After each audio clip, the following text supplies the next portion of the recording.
Que a paz do Senhor Jesus esteja em teu coração. Neste vídeo nós vamos estudar sobre os dons ministeriais. Apóstolos, profetas, evangelistas, pastores e mestres. Baseado em Efésios capítulo 4, versículo 11. Dons dados por Deus para edificação da igreja.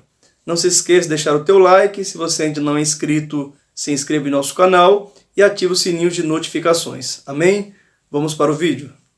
Apóstolos. Os primeiros expositores do evangelho cristão foram os apóstolos, que representam também o primeiro dom de ministério concedido por Deus à igreja. A palavra apóstolo é uma transliteração do grego apóstolos, que significa um mensageiro ou alguém enviado numa missão. Apóstolo é missionário. Jesus levanta os primeiros apóstolos, os primeiros a serem enviados, né? E eles são revestidos de uma autoridade especial, porque é o início da igreja. Através deles iniciaria a igreja, certo? Toda a base doutrinária viria através dos apóstolos. Mas além dos 12, Deus levanta outros mais que nós vamos observar aqui, certo? Como Paulo e outros mais. Só que tem todo um critério que foi estabelecido pelo Senhor para uma pessoa ser considerada apóstolo. Só um detalhe, quando fala de Matias, aquele que foi colocado no lugar de Judas, eu entendo, está registrado em Atos, tá? Mas não é porque está registrado que tem toda a aprovação do Espírito Santo. Tem muita coisa que está registrada na Bíblia que não foi aprovado por Deus. Está registrado para servir de exemplo, para não fazermos igual. Pedro toma a palavra diante dos discípulos e apóstolos, né, se preocupando com quem assumiria o lugar de Judas, porque havia se cumprido a profecia, que é aquele, né, resumindo, que um dia quem traísse o Messias teria tirado seu episcopado, não teria descendência. Foi exatamente o que aconteceu com Judas.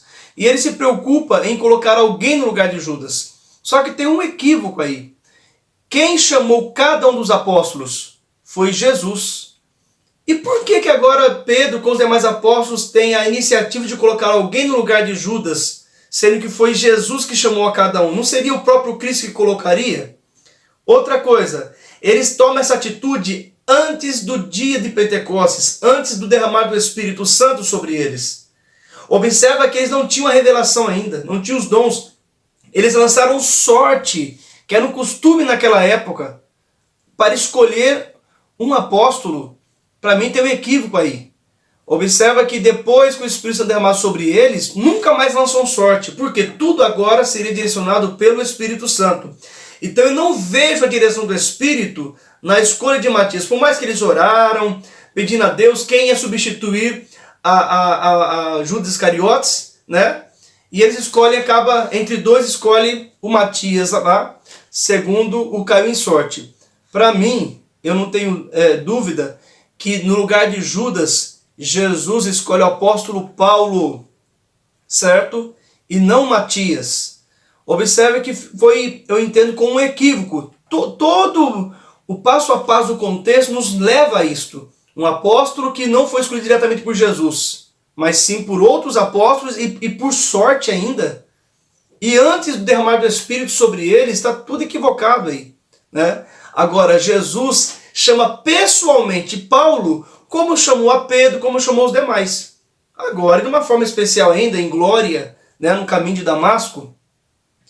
E não é à toa que Paulo foi, entre os apóstolos, o mais usado do que todos. Para mim, está mais do que confirmado que foi Paulo que substitui a Judas. Pergunto, o que fez Matias? Não tem nada sobre Matias, certo? Descrito, relatado. Se tiver alguma coisa histórica bem vaga, mas sobre Paulo tem muita coisa, né? Então, quando tem o nome dos 12 apóstolos na Nova Jerusalém, de forma simbólica, mas tem todo o significado lá, eu não consigo ver o nome de Matias. Fica bem claro que o nome de Paulo, certo? Foi escolhido como o substituto de Judas. Eu sei, irmãos, que outros teólogos vão falar outra coisa. Ah, não, eu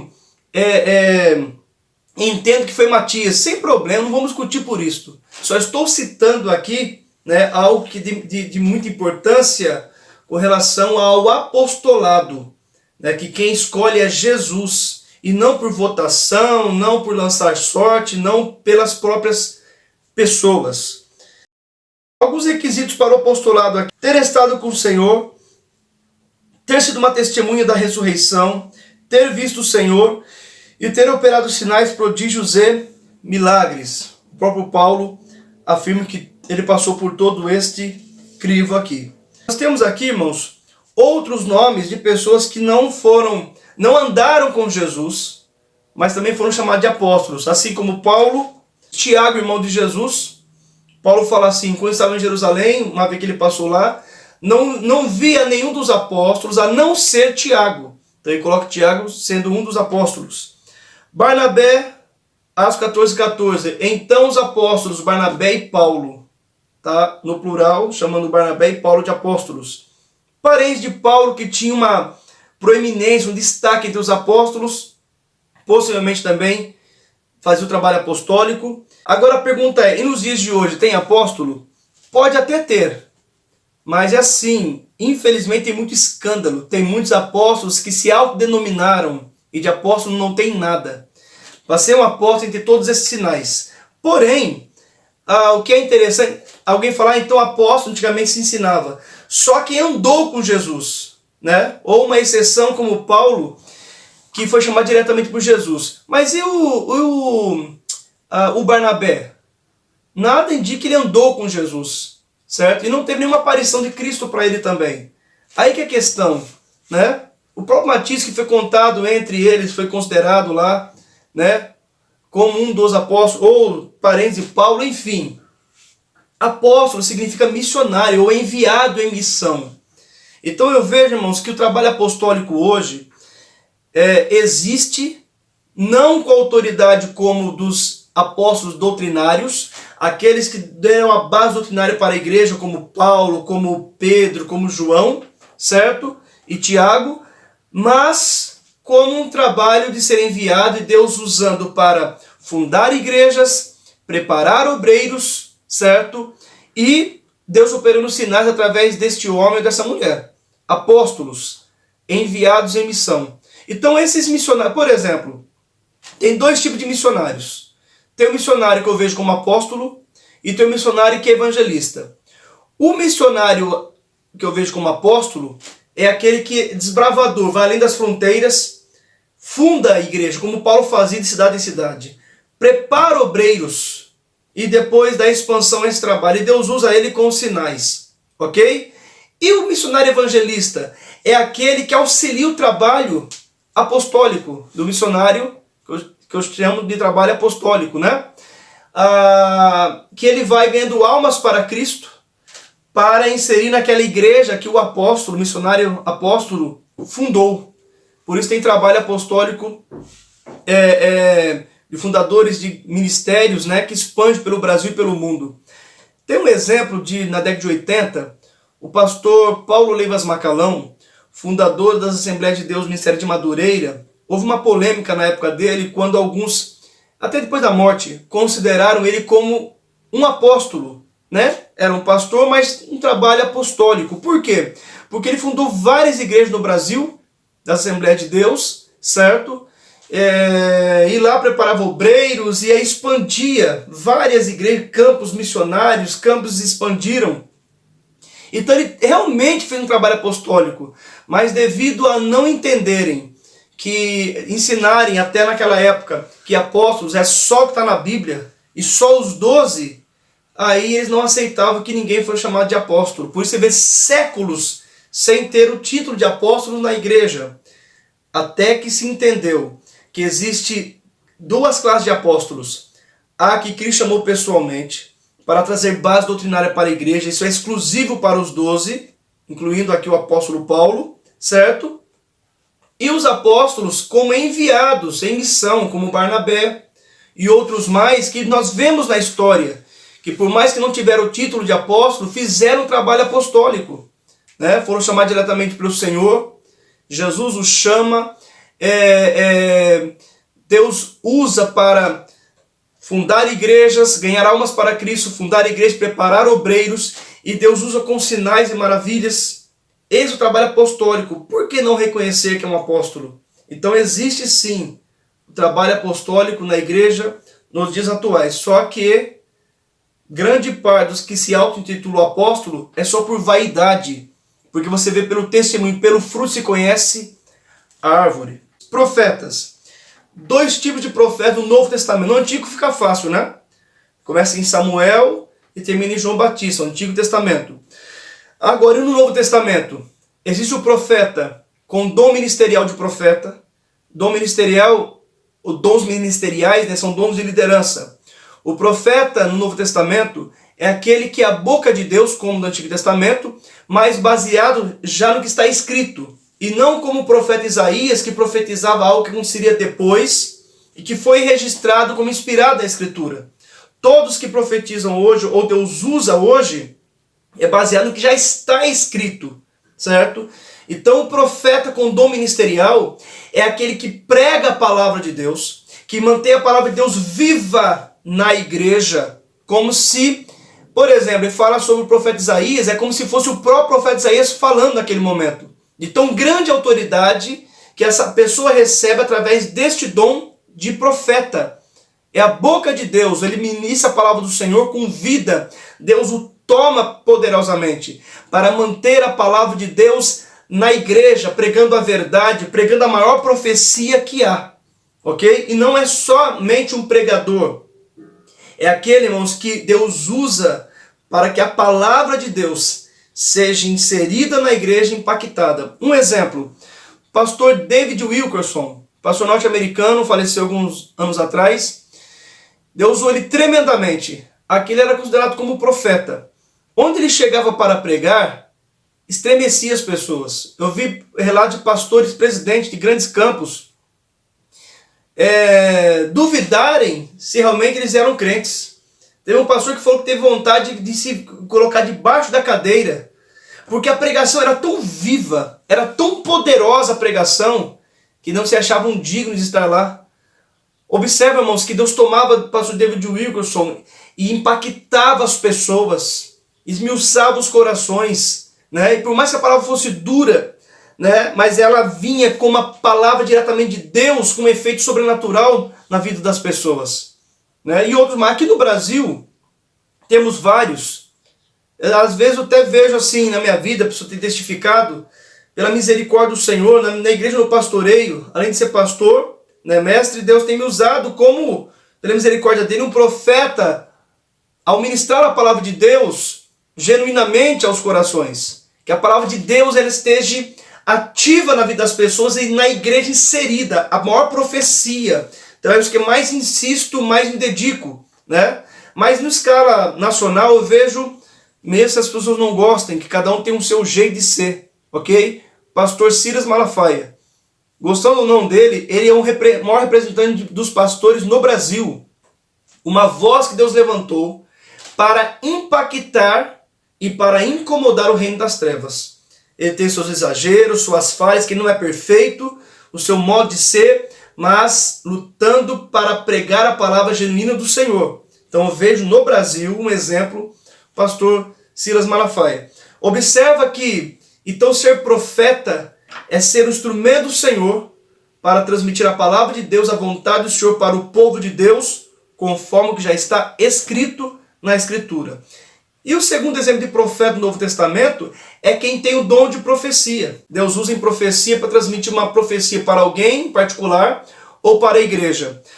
A diferença é, o profeta com dom ministerial, ele já está num trabalho de liderança, de influenciar a igreja para manter a palavra de Deus viva na igreja, certo? Então Deus usa ele constantemente como profeta, nesta área, constantemente. Já quem tem dom de profecia é esporádico. É quando Deus quer tomar aquela pessoa em profecia. Não é em todo culto. Às vezes demora meses para Deus tomar de novo aquela pessoa em profecia, conforme a vontade do Senhor. Então a pessoa é um profeta naquela hora que ele está profetizando. Já quem tem dom ministerial é profeta constantemente na igreja, certo? Devido a um dom de liderança que Deus deu para ele. Ok? Evangelistas, é até meio estranho falar sobre dom ministerial de evangelista, porque todos na igreja foram chamados para evangelizar. Sim, mas como o dom ministerial é dom de liderança, quem tem dom de evangelista, por exemplo, Deus levanta ele como responsável pelo trabalho evangelístico na igreja.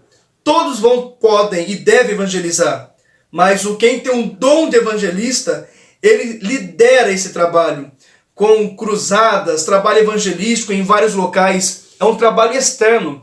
Por isso que eu acho estranho quando igrejas consagram evangelistas para ficar em cima de púlpito. Não. O trabalho do evangelista é fora. É um missionário local. Quando vai além das fronteiras, como já disse, também é um evangelista, né?